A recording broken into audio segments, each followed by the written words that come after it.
AP వ్యాప్తంగా 42,000 మంది ఉద్యోగుల సంతకాలతో కూడిన వినతి పత్రాల్ని జిల్లా కలెక్టర్లకు ఏపీఎస్ఆర్టీసీ జేఏసీ సమర్పించింది. ప్రైవేటుకు ఈవీ బస్సులు కేటాయించడంలో ఇబ్బందులు తొలగించడం, బస్సులు పెంచడం, ఖాళీలు భర్తీ చేయడం, స్త్రీ శక్తి పథకం సమస్యలు పరిష్కరించడం ప్రధాన డిమాండ్లు.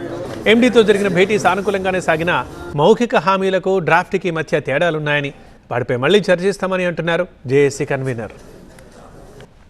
ఏదైతే ఆర్టీసీకి సంబంధించినటువంటి విద్యుత్ బస్సులు ప్రవేశపెడుతున్నారో ఆ విద్యుత్ బస్సుల్ని ప్రైవేటు వారితో కాకుండా ఆర్టీసీనే నిర్వహించాలనేటువంటి డిమాండ్ మీద, అలాగే పీఆర్సీకి సంబంధించి, అలాగే ఆర్టీసీ ఆస్తులను ప్రైవేటు వ్యక్తులకు అప్పగించకూడదనే అంశం మీద, అలాగే రిక్రూట్మెంటు 15,000 మందిని రిక్రూట్ చేయాలని, అలాగే కొత్త బస్సులు 4,000 బస్సులు కొనుగోలు చేయాలని, అలాగే దీనికి సంబంధించి మరి ఆర్టీసీకి రీఎంబర్స్మెంట్ ఏవైతే ఉన్నాయో నెలకి సాలీనా 350 కోట్ల రూపాయలని ఆర్టీసీకి జమ చేయాలని, మరి ఏదైతే ప్రభుత్వానికి అలాగే మేనేజ్మెంట్కి మేము ఇచ్చినటువంటి జేఏసీగా ఇచ్చినటువంటి మెమోరాండము, ఈరోజు స్త్రీశక్తి పథకం వల్ల మీరు ప్రత్యక్షంగా ప్రయాణం చేసేటువంటి ప్రయాణం ఏ రకంగా నరకం అనిపిస్తున్నారో ఒక్కసారి ఆలోచించండి.